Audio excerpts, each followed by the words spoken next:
السلام علیکم ورحمۃ اللہ وبرکاتہ۔ حکیم جاوید اقبال دا ہربلس چینل کی طرف سے آپ کی خدمت میں حاضر ہے۔ آج جو ہمارا موضوع ہے وہ ہے انتڑیوں کے کیڑے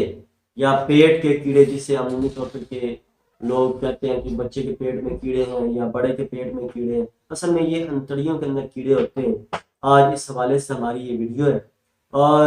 یہ عمومی طور پہ یہ چھوٹے بچے جو ہیں، یہ اس لیے مناسب سمجھا ویڈیو بنانا کہ عمومی طور پہ یہ گھروں کے اندر جو چھوٹے بچے جو ہوتے ہیں وہ اس مرض میں زیادہ مبتلا ہو جاتے ہیں۔ ان کو خاص طور پہ یہ مکڑ والی جو جگہ ہے وہاں پہ یہ چھوٹے چنونے ٹائپ جو ہے یہ ان کو کاٹتے رہتے ہیں۔ بچوں کی نیند نہ وہ خود سوتے ہیں نہ بڑوں کو سونے دیتے ہیں۔ اس کا جو میں آج آپ کو علاج بتانے لگا وہ بھی انتہائی آسان علاج ہے۔ پہلے ہم اس کا کچھ اسباب، کچھ اس کی علامات جان لیتے ہیں۔ تو اصل میں یہ انتڑیوں کے اندر مختلف قسم کے کیڑے ہوتے ہیں، یعنی ان کیڑوں کی کئی اقسام ہیں، یعنی کوئی ایک قسم کا یہ کیڑا نہیں ہوتا۔ یہ مختلف لوگوں میں مختلف قسم کے کیڑے ہوتے ہیں۔ کئیوں میں بالکل چھوٹے چھوٹے ہوتے ہیں، کئیوں میں تھوڑے بڑے ہوتے ہیں،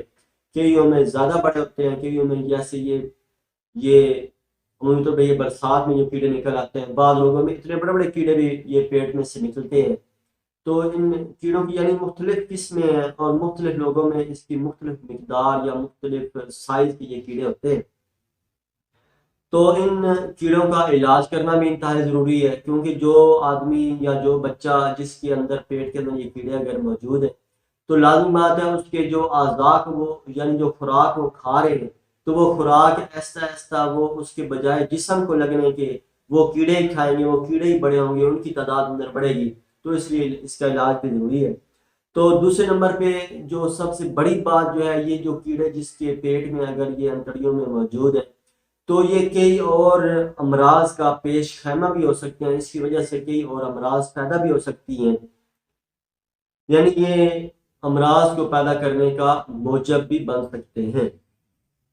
اور اس طرح میں نے جیسے آپ کو بتایا ہے کہ ان کے کیڑوں کی تعداد مختلف لوگوں میں یا ان کی جو سائز جو ہے یا ان کی مختلف اقسام جو ہیں، یہ مختلف 32-33 قسم کے یہ کیڑے ہیں جو کہ مختلف لوگوں میں یہ مختلف پائے جاتے ہیں۔ تو اس کا جو یعنی یہ اس کے تعریف کے حوالے سے یہ آپ جان لیں، یا اس کی جو میں نے آپ کو یہ بتایا ہے کہ اس کے اب ہم اسباب جان لیتے ہیں کہ اس کے اسباب کیا ہیں، کہ یہ کن لوگوں میں کس وجہ سے پیدا ہو سکتے ہیں۔ اس میں زیادہ تر یہ گلی سڑی غذائیں فرض کریں، یہ کوئی سبزی لی ہے، سبزی کے اندر کیڑے ہیں، وہ بچے کچی کھاتے رہتے ہیں، اس کی وجہ سے بھی یہ کیڑے پیدا ہو سکتے ہیں۔ یا کوئی ایسی گھر میں کوئی ایسا کوئی نہ کوئی ایسی کھانے والی چیز پڑی ہوئی تھی جس کو بچے کھاتے رہتے ہیں، اس کی وجہ سے بھی یہ کیڑے اندر پیٹ میں پیدا ہو سکتے ہیں۔ یعنی اصل میں یہ جب جسم کے اندر کوئی غذا ایسی گلتی سڑتی ہے، زیادہ دیر تک رہتی ہے، خاص طور پہ یہ جو قبض والے جو مریض ہوتے ہیں ان کے اندر جو ہے یہ کافی دیر تک غذا پڑی رہتی ہے، تو اس کی وجہ سے جو اس کے سڑنے کی وجہ سے اندر جو ہے وہ کیڑے پیدا ہوتے ہیں۔ یا خاص طور پہ یہ جو چھوٹے بچے ہوتے ہیں، یہ 5 سال کے، 10 سال کے، 3 سال کے جو ہے، یہ جب مٹھائیوں کا یا زیادہ میٹھے کا استعمال کرتے ہیں تو ان کے پیٹ میں یہ کیڑے پیدا ہو جاتے ہیں۔ یعنی یہ اس کے اسباب کے حوالے سے بات تھی۔ دوسری اس کی جو علامات ہے، کیسے ہمیں پتہ چلے گا کہ کیڑے ہیں۔ خاص پہ یہ جو بچے جب رات کو سوتے ہیں تو سوتے وقت ان کو کھانے والی جگہ پہ یعنی مکد پہ وہ کیڑے ان کو کاٹنا شروع ہو جاتے ہیں۔ بچے کو جب تک آپ جو ہے اس کی جگہ کو سہلاتے نہیں ہیں، یا اس کو وہ فوراً کہتا ہے کہ میں نے ٹوائلٹ جانا ہے، ٹوائلٹ جاتا ہے لیکن اس کو پخانا نہیں آتا، بلکہ وہ تھوڑی دیر بیٹھنے کے بعد پھر واپس آ جاتا ہے۔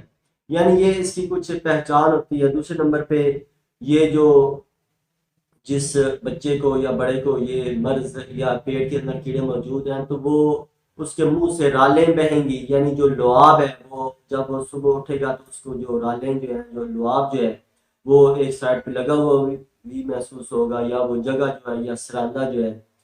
وہ گیلی محسوس ہوگی۔ اگر وہ بازو اس نے رکھا ہوا ہے اپنے سر کے نیچے تو وہ بازو جو ہے وہ بھی گیلا ہوا ہوگا۔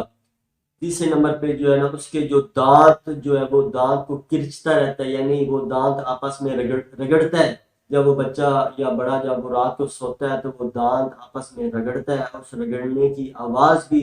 دوسرے لوگوں کو جو پاس سوئے ہوئے یا پاس بیٹھے ہوئے ہیں تو ان کو بھی وہ آواز محسوس ہوتی ہے۔ یعنی یہ اس کی کچھ اسباب تھے، کچھ میں نے آپ کو اس کی تعریف بتائی ہے، کچھ علامات بتائی ہے۔ تو یہ اس کے مرض کا بہترین میں آپ کو آج علاج بھی بتاؤں گا کہ اگر آپ اس کا علاج اگر کر لیتے ہیں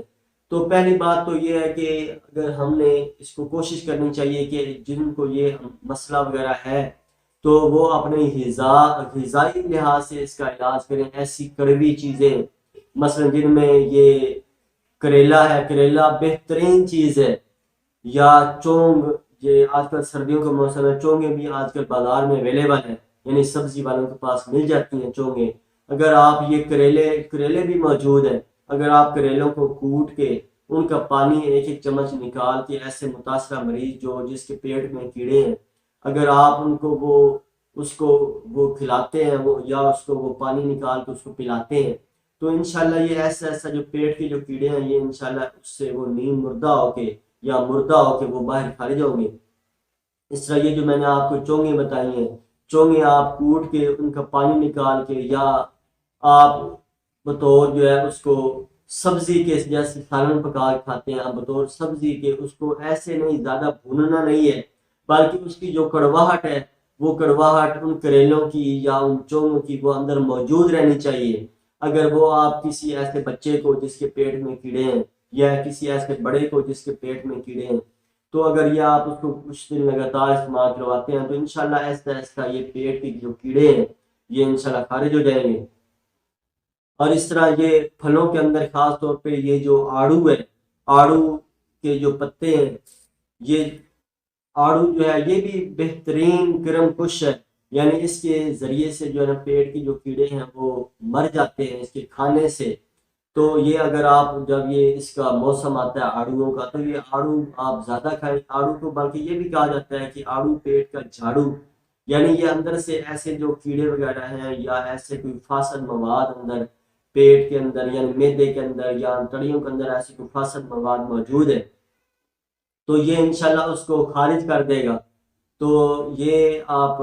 آڑو بھی کھلا سکتے ہیں، کریلے آپ کھلائیں، چونگے آپ کھلائیں، یا ایسی جو سبزی جو کڑوی ہیں جن کے اندر ایسے اثرات موجود ہیں تو یہ اگر آپ ان کو لگاتار کھلاتے ہیں کسی ایسے مریض کو تو انشاءاللہ اس سے ایسا پیٹ کے جو کیڑے ہیں وہ انشاءاللہ خارج ہو جائیں گے۔ اور اس کا جو علاج ہے اس علاج کے حوالے سے بھی میں آپ کو بتا دوں کہ اس میں آپ نے ایک باؤ بڑنگ، ایک یہ کہہ لیں کہ جیسے مونگ کا دانہ ہوتا ہے، مونگ کے دانے کے برابر یہ باؤ بڑنگ بازار یہ پنسار والوں سے اویلیبل ہوتی ہے۔ تو یہ آپ اگر باؤ بڑنگ لے لیتے ہیں، باؤ بڑنگ یعنی یہ چھوٹے چھوٹے دانے ٹائپ ہوتی ہے، باؤ بڑنگ آپ لے لیں۔ باؤ بڑنگ کو فرض کریں اگر آپ نے 1 تولہ یا 2 تولے لی ہے تو ساتھ شکر یا چینی آپ نے یہ بھی 2 تولے یا آدھا تولہ ملا لیں۔ فرض کریں اگر آپ نے وہ باؤ بڑنگ 2 تولے لی ہے تو شکر آپ نے آدھا تولہ لینی ہے، ان دونوں کو آپ نے رگڑ کے رکھ لینا ہے اور اس کی آدھی چمچ آپ نے یہ ایسا جو متاثرہ مریض جو ہے جس کو یہ پیٹ کے اندر کیڑے ہیں یعنی یہ عمر کے لحاظ سے آپ نے فرض کریں چھوٹا بچہ ہے 3 سال کا 5 سال کا ہے تو یہ آپ نے چھوٹا چائے والا جو چمچ ہے یہ آپ نے ہاف اس بچے کو دینا ہے۔ اگر بڑا ہے فرض کریں 10 سال کا ہے تو وہ آپ نے 1 چمچ یعنی وہ جو چھوٹا چائے والا چمچ ہے وہ 1 چمچ بھی آپ اس کو یا آدھا چمچ اس کو آپ دے سکتے ہیں، یعنی یہ تقریباً 3 گرام 4 گرام یہ مقدار خوراک آپ اس کو آسانی کے ساتھ دے سکتے ہیں۔ تو یہ آپ لگاتار اگر آپ ایسا کوئی مریض ہے تو اس کو دینے کا بھی ایک طریقہ کار ہے کہ جس کے پیٹ میں کیڑے ہیں تو وہ آپ نے اس کو ایک طریقے کے مطابق دینا ہے۔ دینا کیسے ہے کہ اس کو آپ نے پہلے تھوڑی سی کوئی میٹھی چیز یعنی چاول کی کھیر یا کسٹر یا چینی وغیرہ یا اس ٹائپ کی کوئی چیز کھلا کے اس کے بعد آپ نے تقریباً 10-15 منٹ کے بعد آپ نے یہ دوائی جو ہے یہ آپ نے اس کو کھلا دینی ہے اور یہ آپ نے رات کے ٹائم میں کھلانی ہے تاکہ صبح تک وہ اپنا کام آرام کے ساتھ مکمل کرے اور صبح پکانے کے ساتھ وہ کیڑے جو ہیں وہ نیم مردہ ہو کے وہ باہر خارج ہو جائیں۔ اللہ تعالیٰ میرا اور آپ کا حامی ناصر ہو۔ السلام علیکم ورحمۃ اللہ وبرکاتہ۔